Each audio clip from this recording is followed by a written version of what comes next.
ফুটন্ত গরম পানিতে ঢেলে দেওয়া হচ্ছে পানি কচু।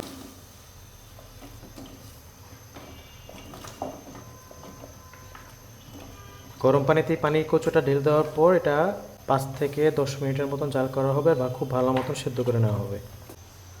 এই পানি কচুটাকে খুব ভালো মতন সেদ্ধ করে নেওয়া হবে যাতে এটা একদম গলা গলা হয়ে যায়। দেখতে পাচ্ছেন 5 থেকে 10 মিনিটের মধ্যে এটা পলক চলে আসছে এবং এটা কিন্তু গলা গলা হয়ে আসা শুরু করে দিয়েছে।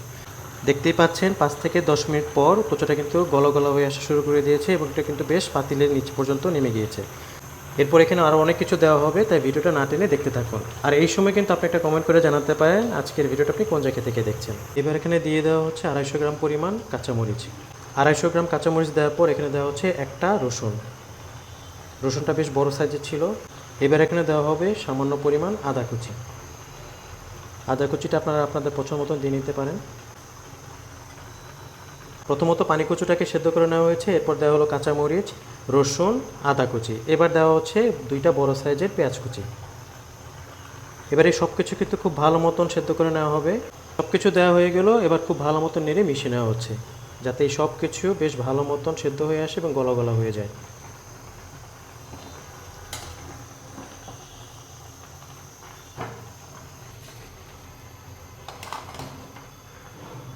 খুব ভালো মতন নেড়ে দেওয়া হচ্ছে যাতে সব কিছু খুব ভালো মতন সেদ্ধ হয়ে আসে। আপনাদের অঞ্চলে এই কচুটাকে কীভাবে রান্না করে খেয়ে থাকেন অবশ্যই একটা কমেন্ট করে জানাবেন। আর এই কচুটাকে আমরা কিন্তু পানি কচু বলি, আপনারা কী নামে ডাকেন সেটাও কিন্তু কমেন্ট করে জানাতে পারেন।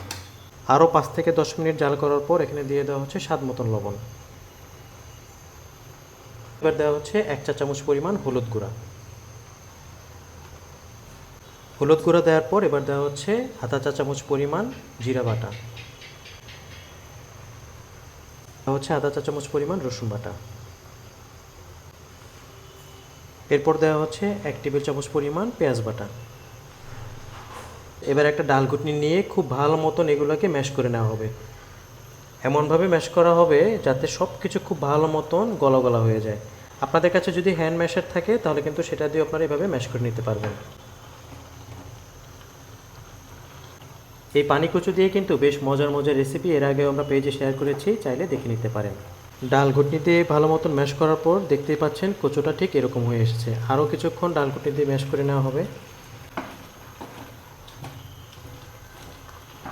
ডাল ঘুটনি দিয়ে ম্যাশ করে নেওয়ার পর এরপর এখানে দিয়ে দেওয়া হবে 1 চা চামচ পরিমাণ লাল মরিচ গুঁড়া।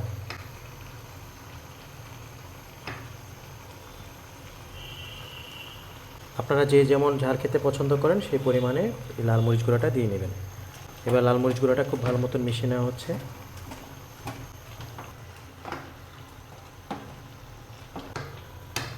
এগুলো কিন্তু দানা দানা থাকবে না, একটু পরে দেখবেন একদম মিহি হয়ে একদম ম্যাশ হয়ে যাবে। দেখতেই পাচ্ছেন কচুতে কিন্তু এখনও বেশ পরিমাণ পানি রয়েছে, এখানে আর কোনো পানি দেওয়া হবে না। এবার এখানে দেওয়া হবে এই রেসিপির প্রধান উপকরণ, যা হচ্ছে ইলিশ মাছ। ইলিশ মাছগুলোকে ঠিক এই সাইজ করে কেটে ঠিক এইভাবে দিয়ে দেওয়া হচ্ছে। আপনারা যদি বড় সাইজের ইলিশ মাছ নেন তাহলে খেতে কিন্তু আরও বেশি মজার হয়। এখানে একটা ছোট সাইজের ইলিশ মাছ নেওয়া হয়েছে, যেটা 500 গ্রামের মতন। চামচ দিয়ে হালকা করে এই কচুর ভিতরে ইলিশ মাছগুলো কিন্তু ঢুকিয়ে দেওয়া হচ্ছে। ইলিশ মাছটা দেওয়ার পর দেখবেন বেশ দারুণ একটা ঘ্রাণ বের হবে, যা পুরো বাড়িতে ছড়িয়ে যাবে। এই পানি কচুটা ইলিশ মাছ দিয়ে রান্না করার পর বেশ দারুণ লাগে খেতে। ইলিশ মাছের টুকরোগুলো দেওয়ার পর 2 থেকে 3 মিনিট কিন্তু জাল করা হয়েছে। এবারে ইলিশ মাছটা কচুর সাথে নেড়ে মিশিয়ে দেওয়া হবে।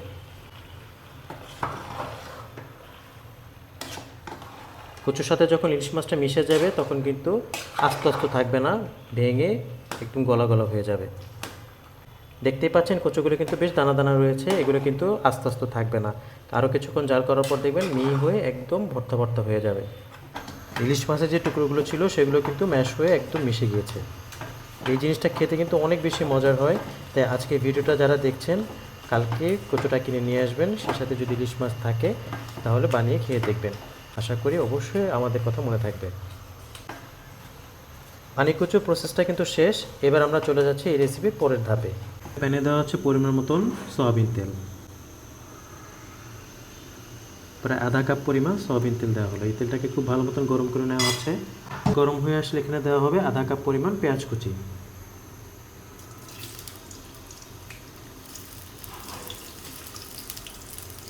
পেঁয়াজ কুচি দেওয়া হয়ে গেল। এবার দেওয়া হচ্ছে 2 টেবিল চামচ পরিমাণ রসুন কুচি।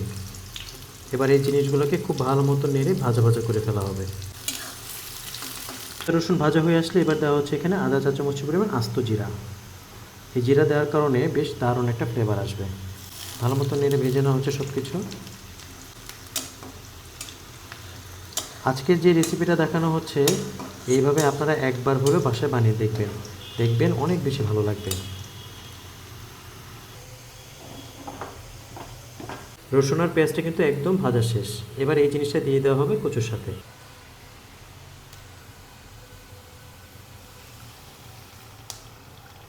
দেখতে অনেক বেশি কিন্তু লোভনীয় লাগছে, খেতেও কিন্তু অনেক বেশি মজা হয়। এই জিনিসটা আপনি যেদিন বাসায় রান্না করবেন দেখবেন অন্য আর কোনো কিছু রান্না করার দরকার পড়বে না, শুধু এই জিনিসটা দিয়ে খেয়ে ফেলতে পারবেন। এবার সব কিছু খুব ভালো মতো নেড়ে মিশিয়ে নেওয়া হচ্ছে। কচু রান্নাটা কিন্তু শেষ হয়নি। এই কচুটাকে জাল করা হবে 5 থেকে 6 মিনিটের মতন, যাতে কচুতে যে বাড়তি পানিটা রয়েছে এটা একদম টেনে আসবে।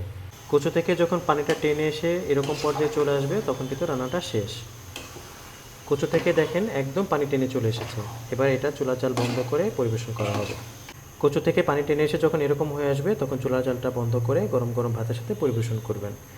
একটু নেড়ে আপনাদেরকে দেখিয়ে দেওয়া হচ্ছে পানিটা টেনে আসলে কচুটা দেখতে কেমন হয়। দেখতে পাচ্ছেন একদম কিন্তু পানিটা টেনে এসেছে। আর আমরাও কিন্তু চলে এসেছি ভিডিও শেষ প্রান্তে। ফিরে আসছি নতুন একটা রেসিপির ভিডিও নিয়ে। সে পর্যন্ত সবাই ভালো থাকুন, সুস্থ থাকুন। আল্লাহ হাফেজ।